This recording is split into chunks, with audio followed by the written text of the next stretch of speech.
رحمت اللہ علیہ فرماتے تھے کہ جو آدمی حضور کی ختم نبوت میں کام کرے گا تو اس کی جنت کا یہ فقیر ذمہ دار ہے۔ تو شاگردوں نے پوچھا کہ حضرت کیسے؟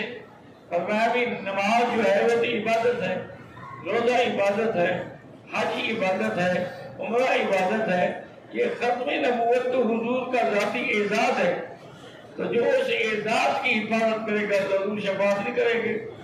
اس لیے آپ نے فرمایا کہ میں یہ کہتا ہوں۔ اور اسی طرح جب تحریک چل رہی تھی ختم نبوت کی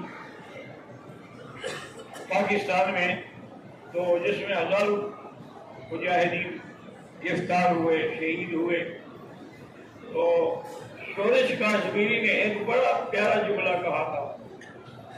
اس نے کہا کہ جو تحریک ختم نبوت ہے وہ علامہ انور شاہ کے الف سے شروع ہوئی اور بنوری کی یا پہ آ کے ختم ہو گئی، تو لہذا یہ علم کا اعزاز سارا علماء دیوبند کو ملتا ہے کہ ہر تحریک میں انہوں نے پیش قدمی کی ہے، مرزائیوں کے خلاف ہو، شیعہ کے خلاف ہو، اہل بدعت کے خلاف ہو، دہریوں کے خلاف ہو، سب سے پہلے علماء دیوبند نے علم بلند کیا ہے اور ان کا رد کیا ہے۔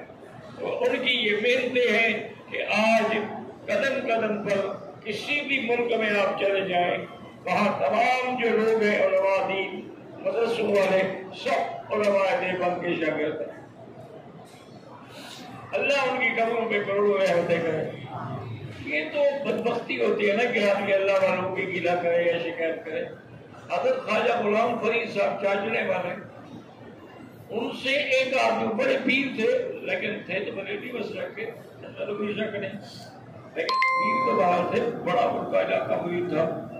ایک دن بیٹھے ہوئے تھے تو مجلس میں کسی نے پوچھا کہ حضرت آپ ہندوستان گئے تھے اور ہمیں پتہ لگا ہے کہ آپ دیوبند بھی گئے تھے، علماء دیوبند کے بارے میں آپ کی کیا رائے ہے؟ آپ نے فرمایا میری رائے یہ ہے کہ جو علماء دیوبند کو برا کہتا ہے اس کا خاتمہ خراب ہو اور اس کا خاتمہ اچھا نہیں ہو۔ وہ تو اللہ والے لوگ ہیں، وہ تو عاشق رسول ہیں، انہوں نے تو کتابیں لکھی ہیں، انہوں نے تو عبادت کی ہے، اس لیے جو صحیح معنوں میں عقل والے لوگ ہیں وہ مانتے ہیں۔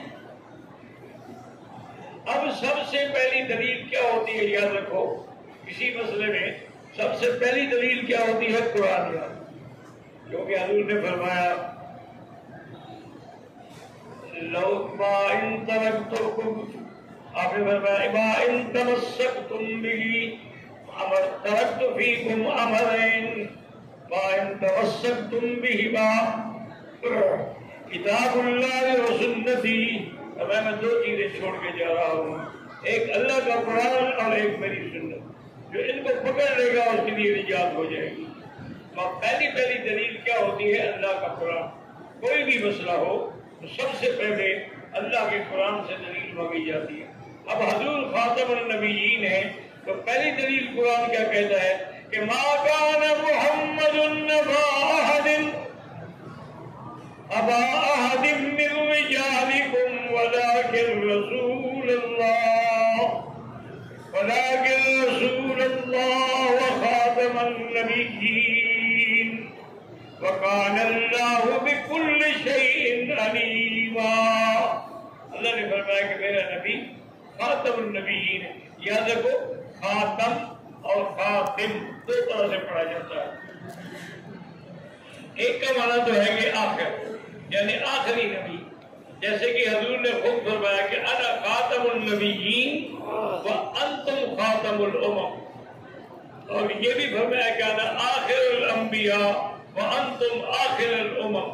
تو خاتم کا معنی ایک تو یہ ہے، ایک معنی یہ ہوتا ہے کسی چیز پہ مہر لگ جائے، جیسے سیٹ لگا دی اب اس کو بھی توڑ نہیں سکتا، تو حضور کے آنے کے بعد بھی نبوت کے دروازے پر سیٹ لگ گئی، اب کوئی اس کو توڑ نہیں سکتا ہے۔